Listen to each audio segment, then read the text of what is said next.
Taste the Daily. Nagai மாவட்டம் வடக்கு ஊராட்சி பாலக்காடு கிராமத்தில் பல மாதங்களாக குடிநீர் வராததால் ஆத்திரமடைந்த பொதுமக்கள் சாலை மறியல் போராட்டத்தில் ஈடுபட்டனர். முறையாக குடிநீர் வழங்க கோரி நாகூர் ஆலிகூர் சாலையில் பேருந்தை மறித்து சாலையில் அமர்ந்த காலி குடங்களுடன் பெண்கள் போராட்டம் நடத்தினர். விடியா ஸ்டாலின் ஆட்சியில் அடிப்படை தேவைகளை கூட போராட்டம் நடத்திதான் பெற வேண்டுமா என மக்கள் கேள்வி எழுப்புகின்றனர்.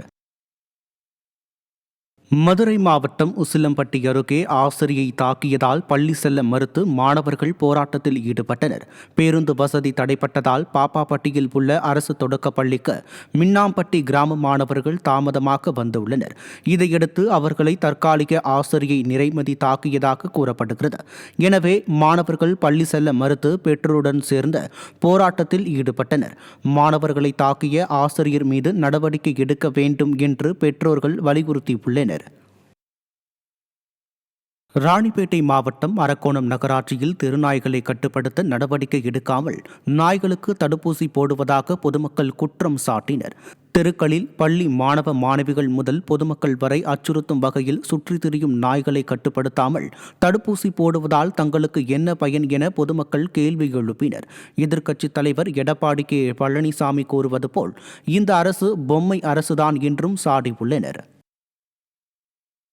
தஞ்சாவூர் மாவட்டம் பாபநாசம் கொள்ளிடம் ஆற்றங்கரையோர மக்களுக்கு விடியா அரசு நிரந்தர பேரிடர் நிவாரண முகாம் அமைத்து தர கோரிக்கை விடுக்கப்பட்டுள்ளது.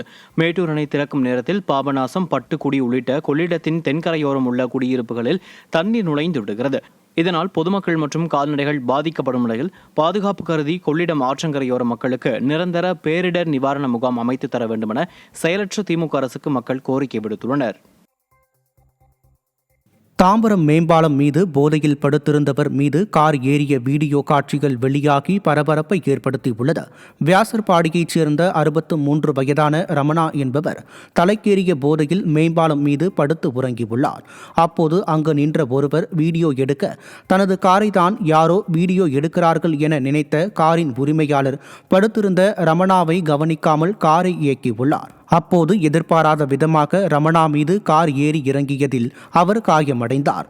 விடியா மாடல் ஸ்டாலின் ஆட்சியில் மது அரக்கனை ஒழிக்காமல் கபட நாடகமாடி வருவதால் போதை ஆசாமிகளின் அட்டூழியம் பெருகியுள்ளதாக பொதுமக்கள் குற்றம் சாட்டியுள்ளனர். ஈரோடு ஆட்சியர் அலுவலகத்திற்கு வெடிகுண்டு மிரட்டல் விடுக்கப்பட்ட சம்பவம் அதிர்ச்சியை ஏற்படுத்தியுள்ளது. இதனையடுத்து போலீசார் சோதனை செய்த நிலையில் வெறும் புரளி என்பது தெரியவந்தது. ஸ்டாலினின் திமுக ஆட்சியில் கடந்த சில மாதங்களாகவே மாவட்ட ஆட்சியரகம், காவல் ஆணையரகம், பள்ளி, கல்லூரிகள் மற்றும் தலைமை செயலகத்திற்கு கூட வெடிகுண்டு மிரட்டல் விடுப்பது சர்வசாதாரணமாகி விட்ட நிலையில் இத்தகைய மிரட்டல்களை விடுக்கும் நபர்களை ஸ்டாலின் அரசின் ஏவல் துறை இதுவரை ஏன் கைது செய்யவில்லை என்று மக்கள் கேள்வி எழுப்பியுள்ளனர். மதுரை மாவட்டம் திருமங்கலம் தொகுதியில் வீரபெருமாள்புரம் விலக்கு பகுதியில் 10 லட்சம் மதிப்பீட்டில் அமையவுள்ள பயணியர் நிழற்குடை பணிகளையும், நெடுங்குளம் கிராமத்தில் 5 லட்சம் மதிப்பீட்டில் அமைக்கப்படவுள்ள குளியல் தொட்டிக்கான பணிகளையும் முன்னாள் அமைச்சர் RB உதயகுமார் தொடங்கி வைத்தார். மேலும் கழக பொதுச் செயலாளர் எடப்பாடி கே பழனிசாமியின் 71வது பிறந்த நாளை முன்னிட்டு கிராம மக்களுக்கு பல்வேறு நலத்திட்ட உதவிகளை வழங்கினார். இந்நிகழ்ச்சியில் மாநில அம்மா பேரவை இணை செயலாளர் வெற்றிவேல், இளைஞர் மற்றும் இளம்பெண் பாசறை மாவட்ட செயலாளர் சிவரக்கோட்டை ஆதிராஜா, மீனவர் அணி மாவட்ட செயலாளர் சரவணபாண்டி உள்ளிட்ட கழக நிர்வாகிகள் பலர் கலந்து கொண்டனர். மதுரை மாவட்டம் உசிலம்பட்டி அருகே ரேஷன் அரிசியை கடத்திய மர்ம கும்பலை இளைஞர்கள் பிடித்த நிலையில் ரேஷன் அரிசியுடன் தப்பியுள்ளனர். அய்யனார்குளம் கிராமத்தில் உள்ள ரேஷன் கடையில் இருந்து வேன் மூலம் 40 மூட்டை ரேஷன் அரிசியை கடத்திச் சென்ற மர்ம கும்பலை அக்கிராம இளைஞர்கள் மடக்கி பிடித்தனர். அப்போது அந்த கும்பல் அவர்களை ஏமாற்றி 40 மூட்டை ரேஷன் அரிசியுடன் தப்பியுள்ளனர்.